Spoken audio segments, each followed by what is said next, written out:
Hello, welcome to my another mini blog. তো আগের mini ব্লগে আমি আমার মামার ছেলের বিয়ের পার্ট 1 দেখিয়েছি। তো আজকের মিনি ব্লগটায় পরের পার্টটা তোমাদের সাথে শেয়ার করব। তো আগের ভিডিওতে তো দেখেইছো যে আমরা রেডি শেডি হয়ে দাদার বিয়েতে পৌঁছে গেছি মেয়ের বাড়িতে।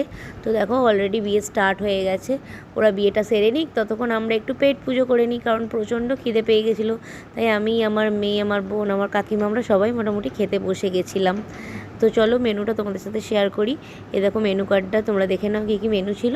তাও আমি একটু বলেই দিই। প্রথমেই দিয়ে দিল কাসুন্দি, তারপর দিল স্যালাড, তারপরে দিল ডিমের ডেভিল। তো ডিমের ডেভিলটার একটা স্পেশাল ব্যাপার ছিল যে ভেতরের পুরটা ছিল পুরো চিকেনের স্টাফিং। তারপর দিয়ে দিয়েছিলো কচুরি, চানা মশলা, তারপর গরম ভাত, ডাল আর এই ঝুরি আলু ভাজা।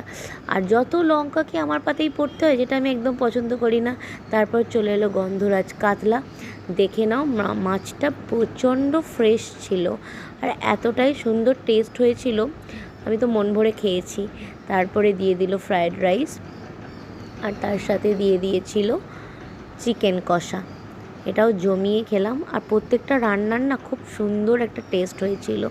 তো চলো ফটাফট এটা শেষ করে নিই, তারপর কি আসছে সেটা তোমাদের সাথে শেয়ার করছি।